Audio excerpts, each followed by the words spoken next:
After another night bus journey, I finally made it to Merida in Yucatan and treated myself first to some breakfast before walking around town for about 3 hours, only to discover colourful buildings, squares for serenades, beautiful streets and white buildings, and so much more.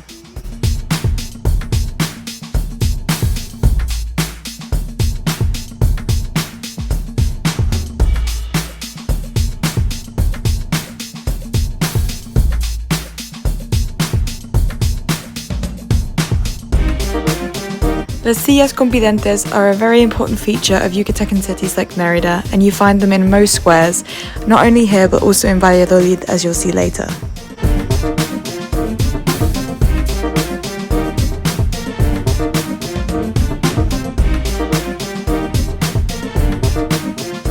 And in the evenings in the square, they like to put on a show.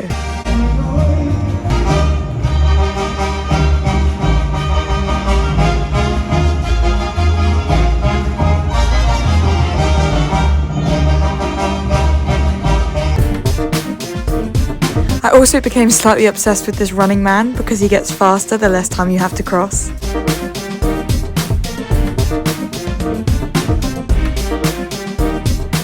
If you're looking for a nice beach, you should definitely head to Progreso, where you'll also find markets with the hugest avocados. And that brings me on to Yucatecan food. There are turkey dishes like relleno negro and pavo escabeche, and also cochinita pibil, which is a pork dish wrapped in banana leaf and cooked in a pit in the ground. And in Merida you can find some good mezcalerias to head to after dinner. My favourite Yucatecan food is hands down the salbutes. I love them, they're so soft, and I found this loncheria patty in the market. It was so good that I went back there again, just for this melon agua fresca and more salbutes. It was so worth it. This here is a pinole drink, it's another maize cacao drink, and here I tried some plantain as a starter and tlacoyos as a main, with loads of fresh vegetables and chicken. It was delicious. Sopa de lima, which is a lime soup, as well as queso relleno, which is stuffed cheese, are other Yucatecan typical dishes. But most importantly, the marquesita.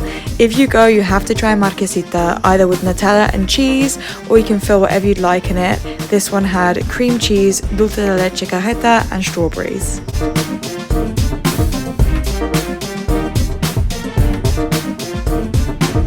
Somewhere in between Merida and Valladolid, you find the town called Izamal, which is pretty much all painted yellow, so it's very pretty and it's worth a visit if you have a few hours to spare.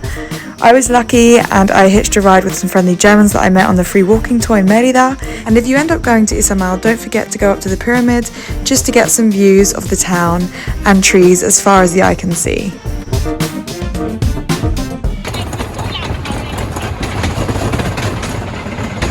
On our way back from Izamal towards Merida, we stopped by Los Tres Cenotes near the village of Kusama, and you have to get there by horse and cart, and there's only one track, so you literally have to take your cart off the track to let other people past if they're coming in the opposite direction. And it's really cool to go here, jump in, swim about and explore the different caves and pools, which are all found naturally underground, and entrances like this one, which is right under a huge tree.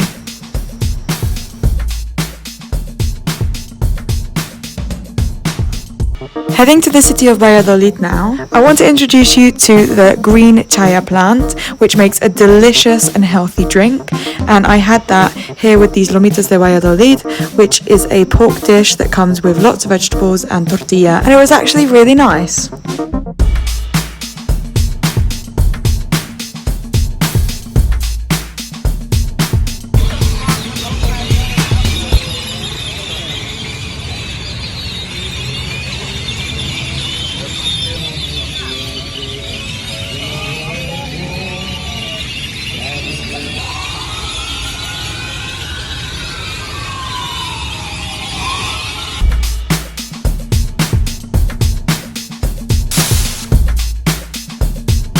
On my second day in Valladolid, I got up really early to beat the crowds and go to Chichen Itza, which which is one of the 7 wonders of the world.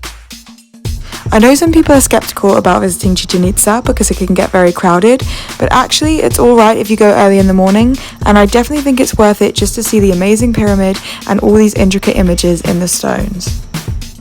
Plus, going first thing in the morning to Chichen Itza allowed me time to go on a bike ride and visit some cenotes that are only 15 minutes away from Valladolid.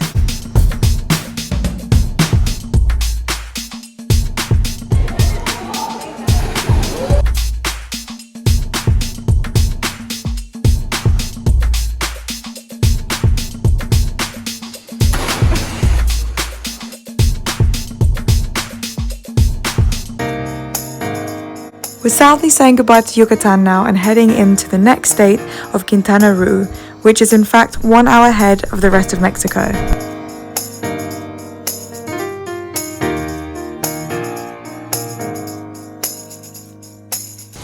I arrived in Holbox following a really heavy rainstorm, so all the streets were flooded and that made it a little bit tricky getting to my hostel.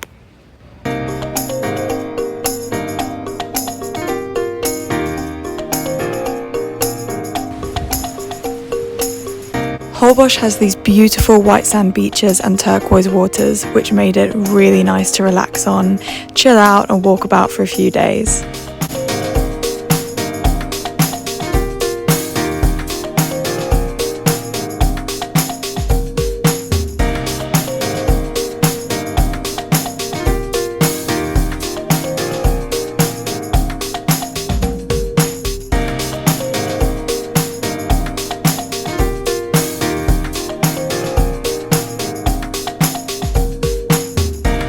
If you're looking for cool, relaxed island vibes and amazing sunsets every night, then Holbox is the place to go.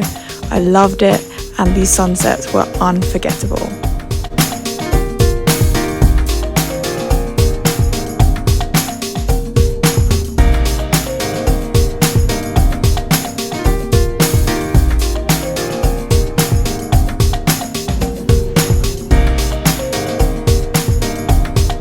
My final stop after Holbox before leaving Mexico was Cancun. Now, the only reason I actually went to Cancun was because I had a flight leaving there to LA for Christmas, but actually I'm quite glad that I went despite all the reputation it gets for just being a party holiday place. It is, but it's fun and it's worth going just to spend 3-4 nights there and meeting some great people, going out, drinking, partying, all the usual, but in a really, really nice environment. It's quite easy to avoid the hotel resort places, and there's other stuff to do like visiting Isla Mujeres, which is an island just off the coast of Cancun that's full of golf carts, palm trees, white sand beaches, and amazing food.